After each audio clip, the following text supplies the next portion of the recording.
Techie Talk time, folks, with State Representative Techie Chan of Quincy once again, back on Beacon Hill this time, Techie.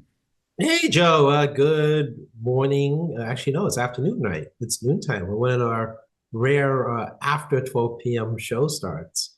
And yes, I am in my office today, as people probably somewhat familiar with the background. We have not moved things on the shelf yet, but we may again at some point because we like to alter the office decorations every so often. But yeah, I have some in-person meetings at the State House. I know it's December 10th, and you're all wondering that, he doesn't work in December, right? But believe it or not, we actually do. So a lot of folks are coming in to talk about bills for next year already, even though bill filing doesn't really start until after January 1st. But the requests by emails and phone calls for meetings have begun, and I'm intending to do as many of these things as I can before December 20th. I'm hoping that I can get a quiet period between the 20th and swearing in day on the 1st. That's what I'm hoping to accomplish, but we'll see how successful I am. I was very unsuccessful during Thanksgiving week. Let's put it that way. And you really still don't know for sure your committee assignment, right? No, I do not. People do come in on the anticipation that I will still be chairman of the committee and hope to, move a public policy issue along, or some folks are interested in filing a bill and see if I'll be interested in doing that or co-sponsoring a bill, even if I'm not the chairman. So it's kind of a real interesting time frame where people, it's not just special interest groups and lobbyists, but also people emailing in. There's no time like the beginning on bulk emails, right? Anytime you can bulk email, you do it. And people are trying to figure out, who could be helping support of next year. Now that the election's over, right? The newly elected folks, the 19 new reps, will also start getting calls once they get into the State House, into the bullpen is where we kind of put the newly electeds in until they get offices. But they were going to experience is actually quite more of a deluge starting in actually January 2nd. But yeah, I've been chair of this committee for 7 years. Doesn't mean that I will be chair again, but it doesn't hurt that if they have an issue they're interested in, even if I'm not the chair anymore, a person that has this subject matter expertise supporting a bill can be helpful for the individuals coming in to ask.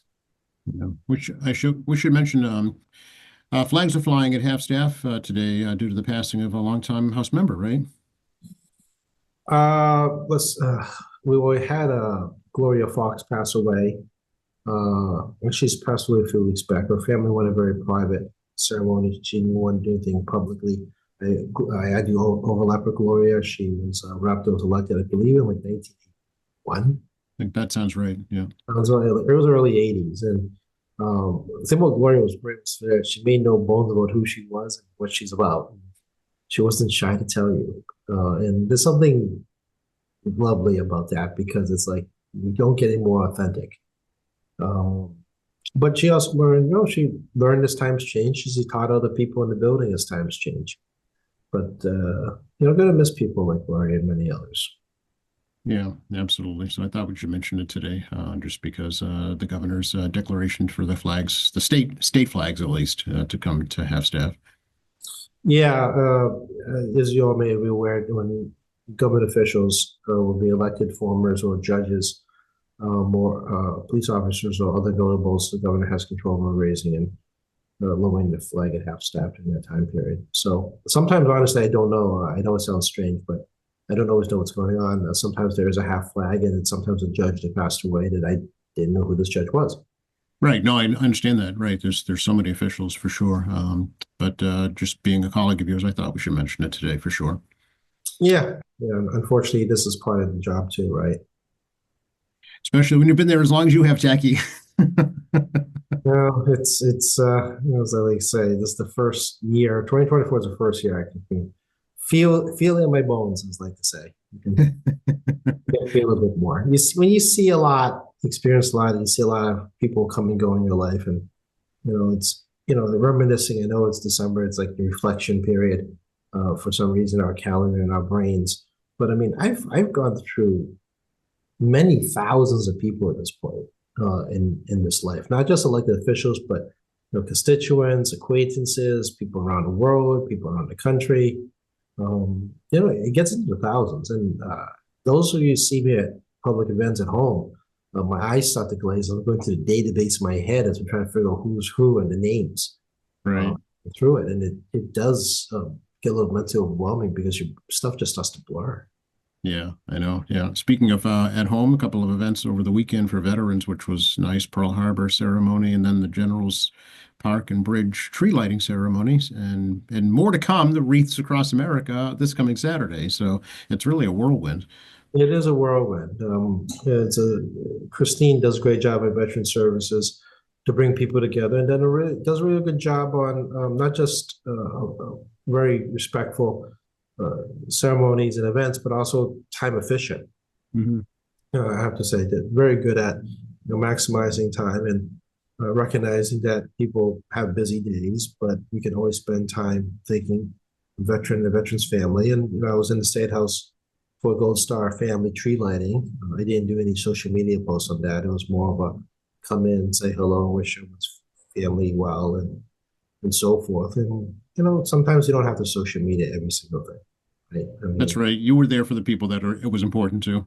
and that's essentially all I was really doing in the end. There was no need to glam it up like some folks, and not being critical of other folks, but you kind of, even in my world, I kind of pick and choose. I'm like, no, this is more of a family thing. We help this family out a little bit here and there, and just thank your family and them for their sacrifices. But also very importantly, it is the holidays, and I just want people to have a happy holiday as well. So I was doing some state house running around that day, and it's just it was an opportunity to do this. And Saturday, actually, the Saturday, I'll report back when I see you next.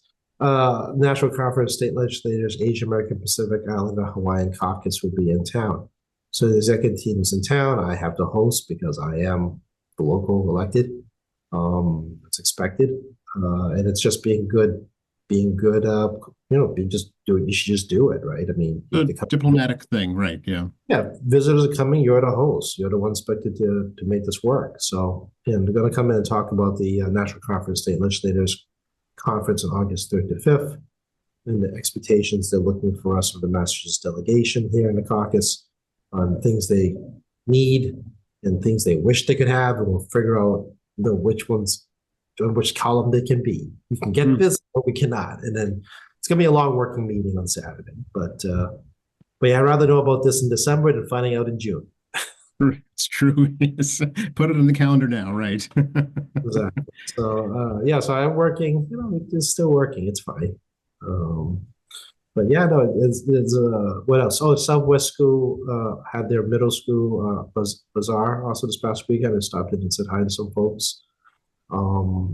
And I think the House Neck Tree Lighting. That's right. It was the House Neck Tree Lighting on this past weekend too. The lobster trap tree lighting. If you on C Street in the Neck driving past the fire station, you can see the lobster trap tree, which it's actually pretty cool. It's neat. Yeah, it's neat. Yeah, it's actually pretty cool. Like I said in previous podcasts, I was very skeptical of this whole idea until I saw it and realized, this is actually pretty cool. No, it's perfect for a seafaring community. Absolutely. Yeah. Yeah. Yeah. I was half joking, like, don't get a small child trapped in there, but otherwise it's fine.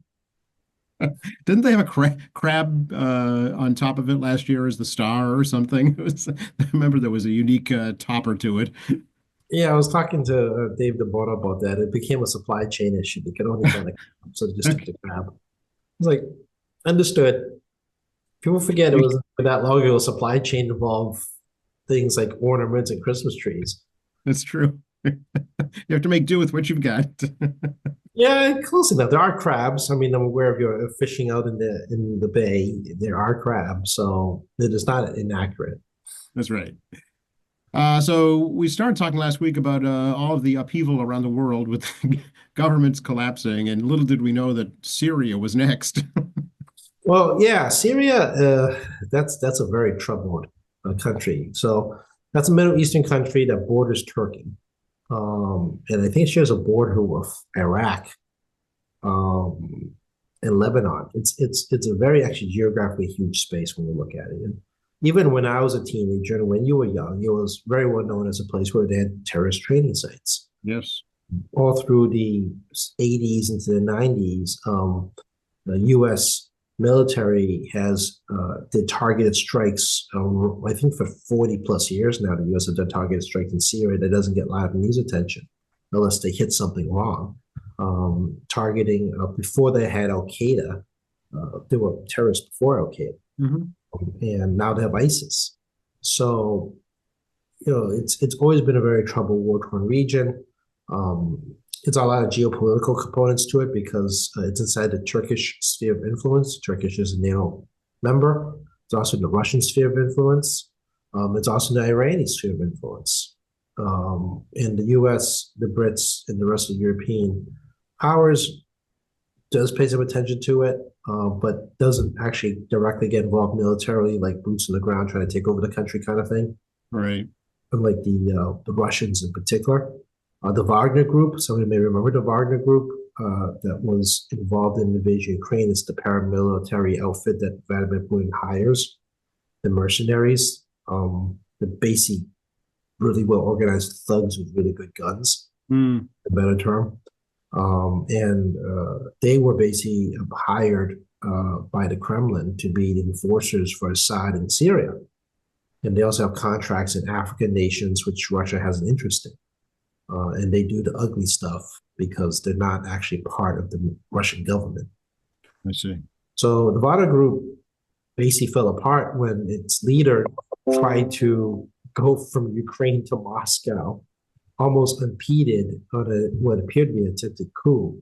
And then sometime later, you may remember, he died in a fiery plane crash that the Russians claimed was a mechanical failure on the plane. Right. And the Wagner Group was essentially disbanded by the Vladimir Putin, and they had a choice of integrating into the military system as is, or be left in the code. I'll leave you to interpret what that means, being left in.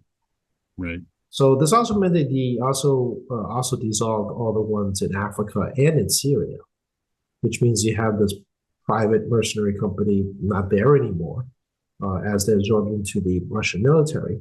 And since they're off the books, meaning they're not affiliated with any country, they can do the worst of the worst things to people. And Assad was using that. Yeah, of course, now he's fled to Russia.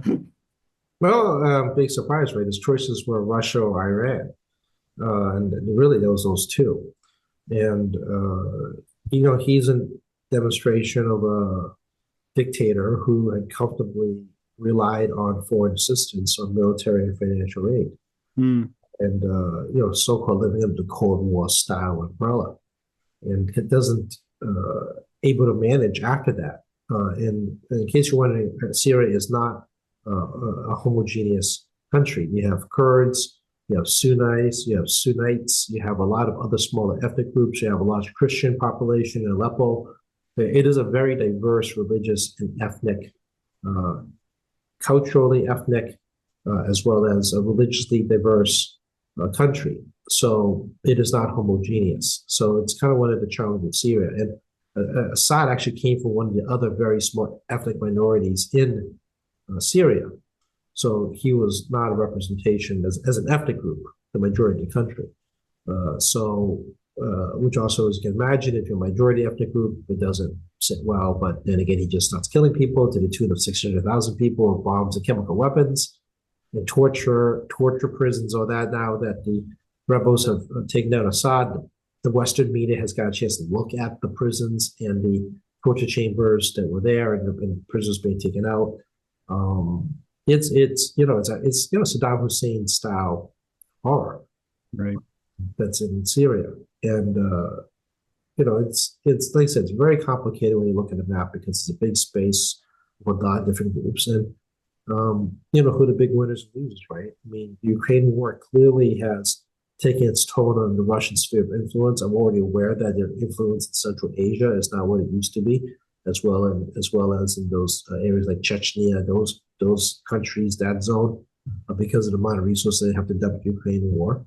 Iran is a country domestically that's having serious problems regarding inflation, unemployment. Civil stability is a problem. They've already had a death of a president, and a lot of questions about who the next Ayatollah is going to be. So they have a lot of political and civil instability. The Hezbollah was the other big backer of Assad. Hezbollah is a paramilitary slash political organization inside Lebanon that pretty much does what it wants in Lebanon. Yeah, remember Lebanon, it's like two pieces. There's a Lebanese people in the parliament, which is more conventional-ish. I'm putting quotation conventional-ish because there's no conventional about this, but you have basically a paramilitary political full-scale like group roaming around your country. That's the political entity and also like does what it wants outside the Lebanese people, and Right. that's Hezbollah. And they've always been proxies of Iran. So, those three groups, have been pretty badly battered as Israel has totally decapitated Hezbollah's leadership team, like this absolutely just ripped the head off the snake, for lack of a better term. So their leadership is a complete disarray, and it's been shown that they can't maintain a system, no chain of command system makes sense. And Iran has expended too much already between the Houthis shooting at ships at Red Sea, which is still doing, plus the proxy wars of Israel, and and then you got the Hezbollah and Russia problem. So Assad's allies in the region that provided military and financial aid are gone, and the rebels are not one group; they're a fractured group of folks. And also not the same ethnic group or the same religion. Actually, they're all different groups that just hate Assad, who finally was able to get together under the common cause of my enemy is your enemy, is my friend, now my friend. Right. And the question now, of course, is when you have this type of a rebellion group, and a lot of these different rebel groups control territory in Syria, can they form a coalition or a deal so everyone can kind of move forward and get along in a country that's pretty much a disaster? I mean, it's a disastrous country right now. Yeah, it's pretty stunning how quickly this evolved. 3 days. Yeah. It was lightning fast in 3 days how quickly these groups just able to just organize themselves well enough. Probably months and months in planning, but they picked a moment and moved quick. Yeah, it reminded me a lot of the attacks on the Kremlin when the communist regime came down. Yeah, actually, one of the big factors of why the communist regime went down was because no one was paying the military. Right. Same thing was happening in Syria. Soldiers weren't getting paid. That's right. Yep. So there, it creates an opportunity or a vacuum, if you will, and then this is the result. Oh, this is absolutely true. I mean, the rebels are fighting for the survival. The military's trying to survive to feed themselves, and it's kind of two different approaches. So if you're not being paid, why am I going to be here getting killed, right? Right. It's, the difference, over there compared to a lot of other first world countries, which are much more committed to their nations. It's just a very different mentality, but that's the reality of it. So we'll see if it stabilizes or destabilizes the region more, but it's the goal is to just keep it contained, and that's what they've been doing for decades, whatever's going on there. But those terrorist cells are still there, and the U.S. launched like 70+ airstrikes targeting those terrorist cells because Assad has no ability to stop any air raids. The Russians did some air attacks on the rebels to no end. The Russians have 2 military bases, which reports are trying to pull out. They have a military air base and they have a sea base. It's only a sea base they have access to that part of the world, and the military base gives them ability to get into Africa from Syria. So reports are that pulling out equipment now on anticipation that the new government is not going to be allowing them to stay for free, because I'm pretty confident Assad let them stay for free. Right. Right. Exactly. Yeah. So interesting. I don't assume the U.S. has an embassy in Syria. No, we do have about 900 troops in Syria for the exclusive purpose of taking down ISIS. I mean, that's literally their job is to just kill ISIS. But I mean, the question is whether the new president's going to do that, because Trump had pulled out, if I remember correctly, Trump had pulled people out of northern Syria that was supporting the Kurds. And it resulted in a massive Kurd massacre by Syria because of the U.S. withdrawal and the Turks. Turkey doesn't have a strong interest in having more refugees come to their border from the current location, which is right on the border of Turkey. So Right. Turkey has enormous interest in what happens because it's a neighbor. Massive instability in Syria bleeds into their zone of influence, namely their country. And it's again the dynamics are different, right? Than migrant and immigration problems in the U.S. You have people Mhm. that are literally being chemically bombed next door to you. We don't see that here, and so the people that Right. come to the borders may not be favored by your own population for different reasons. It becomes this real kind of political slash humanitarian slash military combination of problems Mm. for Erdogan in Turkey. But it's just, I'm going to tell you, Iran, Hezbollah, and Russia pretty much out of the picture, and Syria for right now. Erdogan in Turkey is most likely going to move in to try to fill the power vacuum in Syria by being its, new best friend, so to speak. Mm. Interesting. And Turkey is a very fascinating country. If you look at its geography, its long history in the world, before it was even Turkey, right back to Ottoman Empire, and its Mm. role in geopolitics in the EU in the world. And even now, you remind folks, I mean, they control access to the Black Sea. It's the reason the Russians can't get it out because the treaties that were made gave Turkey exclusive rights to control the channel access between the Black Sea and the Mediterranean. So it's one of the reasons that Turkey is actually kind of a pivotal player where they can kind of try to work both sides of the fence the best they can. So keeping more Russian ships out of Ukraine, reduces the ability for any kind of Russian naval assistance. But at the same time, though, I mean, Turkey is directly adjacent to Russia as well in terms of its border access and sharing of interest. So, he's also been a president there for a very long time, prime minister slash president. So there's a question about his whether he has a democratic dictatorship, so to speak.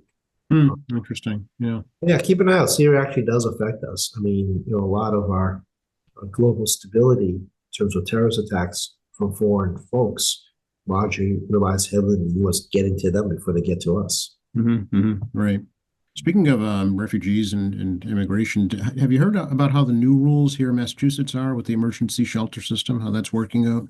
Well, they keep changing the system around a little bit here and they keep tweaking it. So the short answer is that, the 10-day rule, or actually the 5-day rule proved a little bit too short. So they Yeah, right. to a few Especially more. now, right? It's getting cold out. So, yeah, Yeah, I believe they extended it to 30 days. And yeah. then the no return policy, you come once in the system, you can't come back again. And that's been adjusted because of things like domestic violence cases. So Um, yeah, so they gotta tweak it here and there. In Quincy, ENC is no longer going to host the Migrant Welcome Center. Bay State Community Services is going to host it on their site. The biggest change, of course, is there'll be no housing for right. migrants. ENC will be completely shut down for people on campus at by the end of May. But it's already started winding down throughout the year, and the existing migrants at Eastern Nazarene College will be in the process of leaving. If they're not all gone, they will be gone by January 1st to another locale. And Chelsea and Quincy will remain at Welcome Center, the Bay State Community Services. Bay State Community Services will not be impacted by this change. They have already been planning for a while in case there was need to move, but nobody is staying overnight at the Bay State Community Center. And they're basically going to be brought in, processed, medically examined. Obviously, if there's severe medical issues, they'll be sent to an urgent care center or hospital. And then, they'll be placed somewhere else. I wish I could answer where, but it will not be in Quincy. Right. Yeah, there's several sites around the state, but it's interesting to see if that has kind of stemmed the flow, I wonder, of immigrants coming to the state. Well, we can always speculate about this, right? I mean, at some point, the Biden administration just basically stopped issuing visas, right? You had an initial deluge because for whatever reason, which they still can't explain to anybody, it just did a whole ton at one time, which created a deluge on everybody. And then, there's also we're changing administration. this whole new fear about what's going to happen to legal immigrants, and now he's attacking birthright citizenship. So that affects people like me, right? I mean, I'm a son of immigrants. I was born in the U.S. I have birthright citizenship. He's made no distinction about the legal statuses of anybody. Well, and it may affect his own son, his youngest son, too. That's correct. So, I mean, he's pretty much just blurting out these concept of policies that you're all thinking, oh, there's like a birther conspiracy. No, they're talking about you. Everybody in this country has birthright citizenship. It doesn't matter whether you are here with parents that were legally here or not legally here. As a person who's born here, you get birthright citizenship. It's a unique 14th Amendment constitutional provision. It's been held up by the U.S. Supreme Court on multiple occasions. Okay, so that would take an act of Congress to change. Is that right? You have to change the Constitution, Right. Okay. unless the Supreme Court reverses course. But also be mindful that the Constitution mandates that the U.S. president cannot be born in a foreign soil. Right. Has to be a birthright citizenship to be a U.S. president. Okay. Okay, folks, this is one of the things they teach you in social studies that I don't know if they teach anymore, but one of the most interesting pieces of the Constitution is that the U.S. president cannot be foreign born, with a small caveat that at the founding of the country, everybody was technically foreign born Oh, because well, that's true. was a British citizen. So there was a caveat in there that after you got past a certain number of years, I think it was 50, I think it was the number, that you must be a U.S. born citizen, born in the United States, not born elsewhere and become a U.S. citizen. So you cannot be nationalized, which is why Arnold Schwarzenegger could be a governor of California, but could never be a U.S. president. I see. Proposal of this, and you could basically just revoke anyone's citizenship. I don't care what he says for conditions. He's basically saying you can revoke anybody's citizenship. And also, as a result, you're taking away the opportunity for people to actually be running for president because you're just going to take away their birthright citizenship. Right. Even though they were born in the United States. Yeah, this is something I find fascinating because people think it's like, oh, it doesn't affect me. No, it's you. It's like everybody. And this is one of those things I find absolutely fascinating about this part of the conversation is that people don't think critically to the end, like who is a birthright citizenship? Like, that's pretty much everybody. That's actually Yeah, well, it would have, I mean, if my father was still alive, it would affect him because his father was born in Italy. So, yeah. Well, it affects you too, even though you're 3, 4 generations deep, because as long as you're born here, it doesn't matter, right? Your parents could have had you overseas. You would have to petition for naturalization. Wow. Okay. There's certain provisions for military personnel, which they teach in law school, which is really complicated. I'm sure. Yeah. But if you're born in a foreign military base, you're technically kind of in the U.S., but you're kind of not. Oh, I see. Right. Okay. Yeah, it's kind of funky. Same thing if you marry a non-U.S. citizen outside the country, and then you get the dual citizenship issues. And like for example, like Bruce Lee was a born born on soil citizen because he was born in the U.S., even though he spent his life in Hong Kong. Wow. So when he came back to the States to go to school and start his acting career, most people don't realize he actually was a U.S. citizen. Yeah, it conjures up all kinds of questions. Like, what if you're born at sea or in the air, or I mean, The air one little, the sea one, yeah. Don't ask me that one. This is not going to be a law school horror show flashback. This was part of constitutional law and law school regarding citizenships and how citizenships are established. And it's not as straightforward as people think it is. I mean, there's very simple ones, right? You're in the U.S. borders, here you go, right? Or you're in U.S. controlled territory, okay. But yeah, ships or something, right? Yeah. Yeah, or Puerto Rico. People forget Puerto Rico, yeah. It's U.S. territory. But I mean, if you're on ships and planes, it gets really funky really fast. And generally, it's jurisdictional of who controls the ship. So. Oh, okay, okay. But it's a little more than just that. It's but yeah, It's a Yeah. Pandora's box. That's what it is. The legal thing, you're talking to the wrong lawyer, is what I'm telling you. You're talking to the absolute wrong lawyer to go through the other nuances of, um, where you're born. Like, who was it? Was it Rubio? Was technically born in Canada. Oh, I didn't know that. It was a Cruz. Where's Rubio? I'm trying to remember. One of them has like a quirky, birthright citizenship, but it was a quirky one because of military family. Oh, interesting. I didn't know that. Okay. Yeah, there's a few electeds in Congress that have some interesting birthright issues. It's not an issue in a bad way. I'm not saying it's bad at all. It's not a problem. But they do have birthright citizenship rights, but they had some families that are like military families, and they were stationed outside of U.S. borders. So there's all kinds of, as you can tell, you need to talk to like an immigration attorney and go through the details, but it's pretty complicated. I think Yeah. people Yeah. identify a pretty complex issue. Yeah, I can see that. My goodness. Let's not go down that road right now. No, but the short answer, you should all know the concept of birthright does affect you. Yeah. End of story. It's just that simple. Yeah. Pay attention. Be paying attention. Yeah. Oh, as I always say, just because it doesn't, people always say too often, it doesn't affect you. I'm like, yes, it does. You just have to think about it for half a second. Right. Exactly. Yeah. Come to that realization. I know that the DCR commissioner was in Quincy not too long ago, Tacky.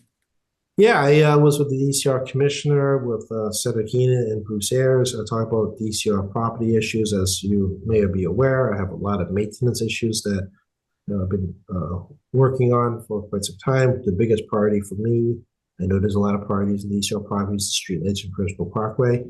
Streetlights in Fredericksburg Parkway is actually controlled by National Grid, not by the state. There's a process of transferring those streetlights to DCR from National Grid, which is an ongoing process, which I was told about 2 years ago, and I'm still waiting. Big administration at the very end just said stuff to me, and I don't know what happened from there. So Commissioner Rigo, got a tour down Fredericksburg, Folsom Beach, and down to the Bernazzi School. We walked the sidewalks. We looked at some railing problems at Fredericksburg. We looked at the streetlight missing. We talked about the fact National Grid's underground cable project just absolutely destroyed a relatively newly paved Fredericksburg Parkway. It's like a mess. And so, it's good to have the commission come by and take a look. And the only drawback was it was raining, so we couldn't get a good view of the bay or the opposite side of low tide, where you can still see kind of sandbars all the way deep up, and there's a lack of dredging. So Right. pointed out to him, and there's some graffiti. We just walked across it. Oh, was there really? Oh. There's always a little bit of graffiti here and there. And there's also a street sign that was down, coincidentally, was standing next to it. It's just one of those no parking signs. It was already on the ground. So, I mean, the commissioner is great. It's not a big, well, no, I'm sorry, let me rephrase that. It's a real big job that people don't realize how big it is, because yes, all the properties from the Quabbin Reservoir to Revere and the Tasket, and all the passive parks to Taunton, Mount Standish. So it is a huge geographic territory. He services tens of millions of people a year at the DCR properties. Some are passive, some are active, but they're from, swimming pools to a giant reservoir, right? It's a lot of land that he has to oversee, and customer service issues. And the maintenance stuff, and one of the challenges he has is that his capital budget isn't like the Department of Transportation. Right. So he's working very hard to try to figure out how to prioritize his capital budget. And we ask for things like, do you have a schedule for sanding? And you may be aware the beaches inside Quincy Bay are not naturally recreational beaches. Those beach sand is brought in. It isn't like a naturally occurring thing. So, that's the problem, is that he wants to do things like better beach sand. He's looking for better handicap accessibility. He's looking for all kinds of upgrades, but he has to work within a confined capital budget. Right, exactly. Yeah, he's a former mayor of Revere, so he knows all about constituent services. This is just on a bigger scale.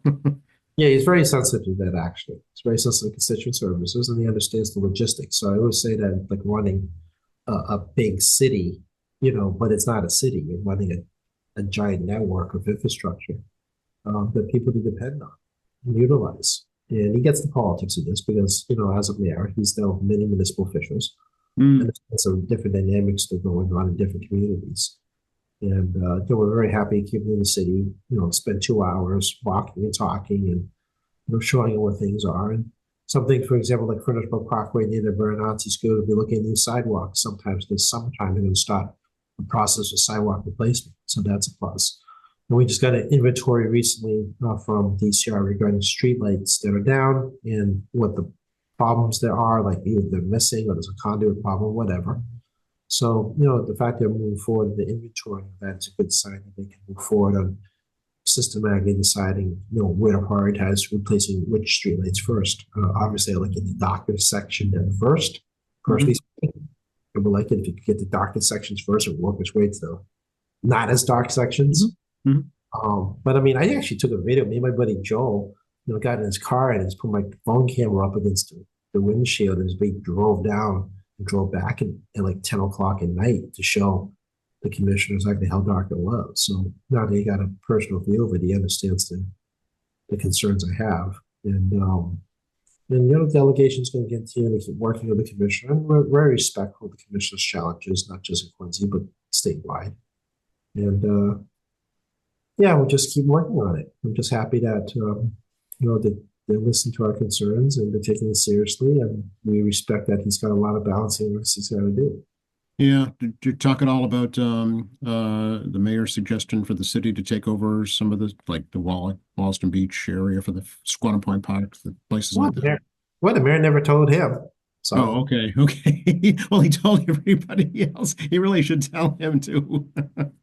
Yeah, the commissioner was rather surprised to hear that. He did actually did his news article search before regarding what was going on down here before he came down. We live in a world we can just start to Google. Right? You just kind of go on online search before you do some quick reading about what's happening in bits and pieces. I do that too before I visit a locale. I'm like, okay, let's look at the news feed and see what I can find what's going on. Just have some sense what's going on. So, I brought that to his attention a while back, and we brought it to his attention again. And in case you're all wondering, it does require us to act with the legislature to transfer properties because it's all considered environmentally sensitive land. But one of the things you may not be aware of is the fact that there's under Crenshaw Drive, actually under the sidewalk in Wollaston Beach, there's about a 6-foot MWRA sewer pipeline that goes to Nut Island. That's an MWRA easement, and people who live across along Crenshaw Drive on Wollaston Beach. There's easements ranging from half a foot to like many feet that residents have encroached on DCR property. So they have individual easement agreements across all that. Squantum Point Park has an easement agreement with National Grid. Our secondary power conduit actually comes underneath Squantum Point Park. One of the reasons Squantum Point Park had its initial renovations because it's part of mitigation with the National Grid. I was around for that like 25 years ago. Oh, okay. I didn't know that. I talked about the streetlights already, and you guys all know about the underground conduit as well, which is actually another easement of National Grid in DCR. But I mean, if the mayor thinks they can take Furnaceburg Parkway and suddenly can have streetlights up, well, no, that isn't how that works. And of course, we have a lot of capital money in all of this. I mean, between cash and bonds, the continuation of bonds. I mean, the state taxpayer, pays for the debt collectively on these properties. In the shared jurisdiction, including overtime patrols by the state. So, Bruce and I every year get money in the state budget for increased overtime patrols during the summer months, to tune of $95,000, if I remember correctly. So they have increased patrols on overtime down Crenshaw Drive and Furnaceburg Parkway when particularly the warm months hit. So because the fiscal year's in July, there's enough money for the beginning of the season and half the season, as you can kind of figure out. So money's divvied up between the two halves of the fiscal, each side of the fiscal year. So, which helps out on security and which helps out on reducing hot night problems, so to speak. When people have really hot, things can get kind of itchy. So state troopers are out there in larger force, and that's paid by overtime money that Bruce and I get. So. And the state has a first jurisdiction, but the city police also has jurisdiction as well. We may have some city police respond in emergency on Crenshaw Drive, their concurrent jurisdiction, but first chance jurisdiction is the state. So it's very involved actually with the DCR properties. It's not as simple as saying, give us, some land beach. The there's a lot of debt in there. There's a whole ton of different easements, as you can tell. The state pays security, state police security Mhm. for those locales.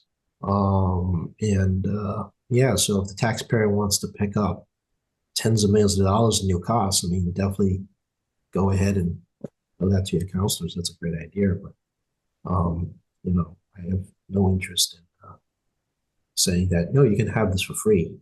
I mean, from a state tax dollar standpoint, there is Yeah, the state's tax dollar investment.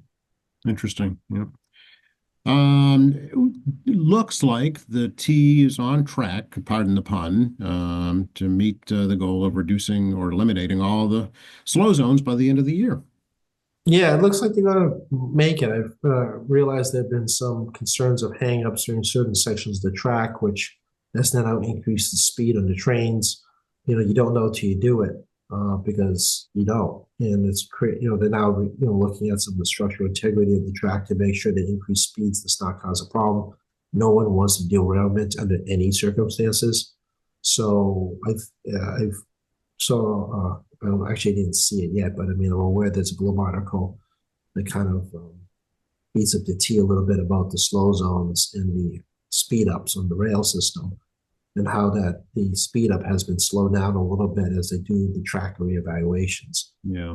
But the T during the red line portion, I can't speak for the other lines, did a very systematic approach where they checked over and over again the integrity of the work done, especially integrity of the track itself.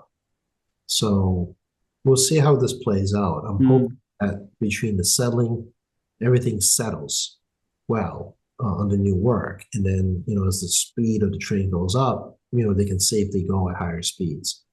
I'll cross my fingers here. But, obviously the goal is not just getting you on a timely travel, but we don't want you to be hurt as a result of that timely travel. Obviously, safety has got to be number one. Yeah. Yeah. Train moving at 45 miles an hour at high speeds on rail, and something happens with that rail. I mean, it's beyond horrific. Yes. Yeah. Yeah. The next big challenge, obviously, will be the T budget, right? Yeah, the T advisory board did come see me in actually my office for a meeting about this, the executive director of the board, and we had a chat about this. And this is something that new to us in the legislature. We've been aware for many years of the fiscal cliff. Combination of increased ridership, fare increases, the state tax dollars supplementing the T, in certain budget gaps over decades now has able to keep them going.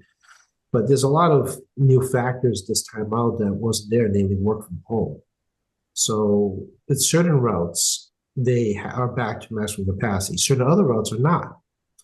And one of the problems I've always said about the T is that before COVID, when they had maximum usage during the time of day, you expect maximum usage. You can't put any more people on the train. You can't put any more people on a train or a bus. You're not making any more money. But there is a customer cap. It's just the nature of it. You can only fit so much inside a car, or you can fit so much inside a bus. Right. How much more money can you squeeze? You got more space to put people into, right? So now it's kind of a quirky issue regarding inconsistency of work schedules around the state. It's not the same everywhere. And this impacts commuter rail travel too. Yes. So, for example, weekday commuter rail travel is not as robust as it was prior to COVID. The weekends is better, but the weekends also discount rate to get people to come and use services in Boston, the greater Boston area. So this is problematic in the sense that people's work patterns have changed, which changes how the T's customers utilize them.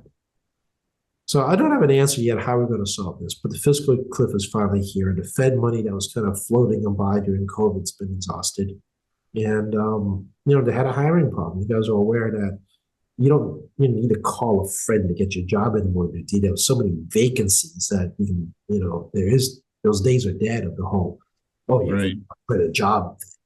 That's gone. Just apply. The T has plenty of slots. But I mean, we also don't want to downsize their staff because they were already downsized before the budget crisis started, which kind of solved some of the budget problems. But now they're trying to come back to better operations. That means more people. I don't know how we're going to address this next year. I'm sure the new transportation chair in the House, because we don't have a transportation chair because Bill Strauss has retired. Oh, yeah, right. We'll probably have to be the first one to try to look at an issue, but I am acutely aware of the size of the Do you hole. think the revenue from the millionaires tax can help? That is a solution. Transportation is what it uses for the millionaire's tax. I prefer to see the millionaire's tax as found money. Don't treat it as baseline money in the budget. And secondly, if it's going to do that for the T, the regional transports want to do something too. Regional transport agencies around the state is going to want a piece of the budget too. Sure. But once you start doing that, it becomes part of their baseline budget, and it's harder to treat it like found money. Well, because it's not stable, right? That's the reason. I mean, I have a hope mentality about found money in government is that if it's an unstable source, meaning that it's, we don't know what the actual steady number is going to look like about spending time waiting it out because you have to give it years to see real numbers and it's not making projections off of that. Right. We should do like found money. It's like we did with casino money. Casino money was a bunch of different trust funds, so we treat it like found money. Right. Yep. So you could use it for special projects maybe, but not for a baseline budget. That's exactly it. So that's a big question for me, as well as the people above me in the food chain, is that if we start tackling regional transport agencies, as well as the MBTA in terms of permanent budget fix, and we use something that we're not entirely clear, but long-term steadiness of that revenue stream. It doesn't have to be the same every year, folks. It just needs to have some predictability. It may go up, it may go down, but we have some idea what the pattern is going to look like. You can budget accordingly, right? This is not a job where you expect a steady growth or stagnation. Surprise, tax revenue goes up and down. So, we try to anticipate based on historical pattern how it's going to work. And then you had COVID, which there is no historical pattern. Right. It just throws a whole thing out of whack. So then, we've had, so-called 4 good years of revenue, but it's kind of not normal, right? It is a normal economic cycle. So, the T, as you just heard me talk earlier, is working in a new type of economy that none of us anticipate. And that's kind of the situation we're in. Right. How do you feel about cannabis cafes, Tacky? I'm surprised they made any proposals in the commission, given how screwed up that commission is. Oh, yeah, there is that. For those who are unaware, the Cannabis Control Commission still doesn't have an executive director. That's correct. And they're an acting chair. There's a whole lot of question marks. I think you're going to find more news articles coming up about the operations of it. I remember we were talking about earlier, the Inspector General found like $2 million in like missing cash checks or whatever. They were missing like $2 million. Oh, yeah. Yes. The last thing these guys should be doing is creating new public policies on anything where they can't get their internal house in order. So I am very shocked about even them suggesting the idea of cannabis cafes. They should be working on their internal problems. So we have confidence that they're actually doing the job safeguarding the public, as well as accountability for the cannabis industry, much less proposing new ideas. Yeah, I have to wonder if it's not a deflection tactic to steer attention away from their internal, mistrust. I'm very troubled by this. And again, it's also an acting chair and no executive director. Executive director that actually made an offer to and backed out. So that's right. And so they had actually had one in the pipe, and after the decision was made who they wanted, this individual got out. This realized what the individual was trying to get into. So I'm not pleased necessarily about the idea of cannabis cafes. I'm just pleased about the commission's operations. Now, cannabis cafes and other things like that. I mean, whether we like it or not, you can smell people smoking pot down the street on Fennell Street at basketball courts. I mean, it's not my favorite odor by any stretch of imagination. But I mean, you're now allowing a controlled product in a less controlled environment, right? And that's the cafe concept. If you're going to allow, cafes to sell cannabis products like you would other products, and what kind of controls you're going to have in there regarding a controlled substance. And this is, again, back to the enforcement problem of the Cannabis Commission. If you have a dysfunctional commission, you're going to actually like have people comply regarding utilization um, of a product that is a controlled substance. Mhm. And this is what troubles me. So public consumption of cannabis is out there. I'm not going to pretend it isn't. I think you all know it is. But you have designated areas allowed not just for consumption, but also selling of product on premise. Well, okay, how does that work? It's not like a bring your own. It's like it's not going to be a bring your own. It sounds like the scenario is they're going to sell to you at cafes. Yeah, that's what I ascertained as well. And there was a suggestion that these places must sell food along with the other products. Well, it's intriguing, right? I mean, we tie these licenses to the number of alcohol licenses you have available, right? So there's a ratio here of available alcohol licenses. This is a controlled substance. It does have a mind-altering effect. It doesn't affect everyone the same way, too. Everyone's different. So, you're going to allow an entity a license to sell these products, but should be tied to like alcohol or not, right? I mean, it's a Mm. Keno license. The Keno license is after the initial insanity of just putting them everywhere.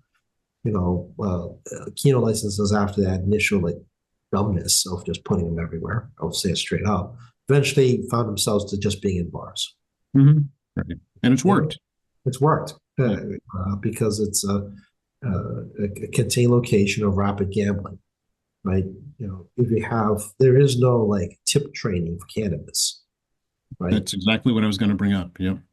So that's why I'm like looking at the commissioners, you should all be doing nothing because as the guy, who does regulatory stuff on a lot of things as the chair of this committee, alcohol is one of the areas that I have some familiarity regarding controlled substance oversight.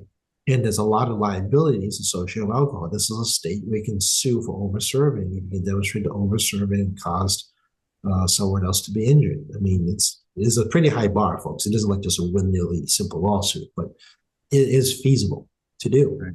What do you do in the case of someone that's may have caused injury to others because they get sleepy and just fall over or something, right? I mean, I do understand that it has different effects than alcohol, but those different effects still could result in a negative situation where potentially someone could get hurt.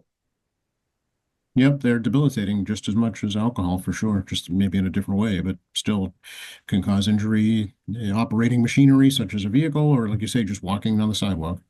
And everybody's different, right? It doesn't affect everyone the same way too. So again, I mean, if I hand you, some edibles, cannabis edibles, I mean, now what, right? Where's the control from there? Is it only for adult-only establishments, or is it something you do with, mixed use, like talking about things like movie theaters, right? Right. A lot of questions. Yep. A lot of questions, right? I mean, you can have alcohol at cinemas and AMC's if they have an alcohol license. But I mean, there's a liability that the movie theater, shares with whomever's serving the alcohol regarding, proper tip training and all that stuff. Mm-hmm. There is none of that in, cannabis in terms of like serving you in a recreational setting like a movie theater or cafe. Right. No, it's kind of the Wild West. Right. Exactly. Yeah. So, I mean, and there's also the medical study problems. I mean, if you start looking online now, because cannabis has been legalized either just medically or fully for recreational use, there's slowly but steadily no medical studies about the impact of cannabis on people. Again, I still understand why anybody smokes to put burning things into your lungs or vapes, which is putting water into your lungs. I just don't understand why people think that's good. But I mean, burning ash into your lungs, I don't care if it's a cigarette or cannabis, it's really bad. I mean, it's not like you stick your head over a barbecue just inhaling for kicks. So, but I mean, it does lung damage over time. Well, I mean, short-term lung damage, if it doesn't. Again, it's you look at these studies coming out, and I'm not saying it's doom and gloom, but there are negative impacts associated by extended use. And again, but it's not the same for everyone, right? And Right. this is the problem of this industry is that it's going to take more time as more people utilize it, more studies are done, the medical impacts will be more apparent, and we have some better idea what it means to different folks, the use of cannabis. But the medical studies are going to take probably another few years or more years as it comes out, and whether or not it rises to a level where the FDA needs to do something, because right now, the federal level, it's banned, it's illegal. But I mean, if the feds want to get their hands on this, they may have to make that hard decision to legalize cannabis for the exclusive purpose of give FDA control regarding what is a safe and unsafe and safe product on a national level. Right. Yeah. Right now, it's state by state, and you're Yes. expecting the state to, be the FDA for cannabis. Well, that's why I have the Cannabis Control Commission, right? And I know there's THC drinks, but I'm not entirely clear as to what the effects are. It's not something I partake in. Also, I got more food allergies that makes my life complicated. But what the THC effects on these, you can buy, Mhm. and what are its effects on individuals is sufficient enough in there to do an impact on your system, and I don't have an answer for it, because Right. people give me different answers regarding the amount per milligram has like different impacts. Yeah. The answer is it depends, right? Depends on a lot of things. Your own metabolism, the amount, the timing, and a lot of things. Yeah. Yeah, if it's an edible, do you have a full stomach before you eat it? I mean, Right. yeah, I don't have an easy answer for you guys, and I wish I did, but I don't. And people who say they have all the answers probably don't either, because again, it's a case by case basis, and the medical system is still out there waiting for us to tell. And again, this fallback on a national. It's gonna, if cannabis recreational use becomes much more prevalent in more states, at some stage, we need a national standard regarding the safety of the matter, because right now it's up to each individual standards and regulations. And it's the regulatory agency, it does that, but, it should be a DPH function, to a food and agricultural function, each state, to try to figure out, what is the standards should be allowed. But you have this, on top of that, you have the entity that regulates the licensing, which is different. It's not like alcohol, where there's an AFT. Alcohol oversight has been something that's been dealt with since the colonial era. So it's kind of one of those new uncharted territories. Right. I know we're at the end of the hour, Tacky, so here's where you let folks know how to get a hold of you. Sure. 617-722-2370, 617-722-2370. It's the phone number. We're in room 42 of the State House. As you can tell, I'm here, so we are staffed.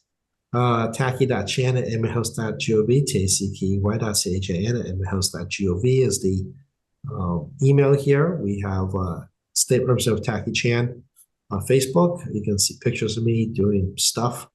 Again, exit Tacky Chan. So we do have the Twitter account still, and we have Tacky Chan at .org, which is a resource page, which people actually do use that portal as we discovered and reach out, as well as MAlegislature.gov. Definitely visit the state legislative website. Very useful. You don't actually need me, as I say over and over again, for finding reference material. It's all at your fingertips. And of course, Joe and I will try to be educational and entertaining, hopefully at the same time, every week or 2 weeks, as we head into this holiday season. And definitely catch Joe in the morning. There's Quincy AM show, which is a quick 10-minute podcast. All right, and we know it's the holidays because you have your Christmas light tie on. Yes, I do have a small number of Christmas ties, and today's the Looney Tune ties with the various Looney Tune characters with Christmas lights. So very good. You'll see this a couple more times. So you only wear it out for a very limited edition. That's right. It's like the ugly sweaters. They only show back in the closet till next year. Absolutely. Thanks, Tacky. Thank you, Joe. Talk to you soon.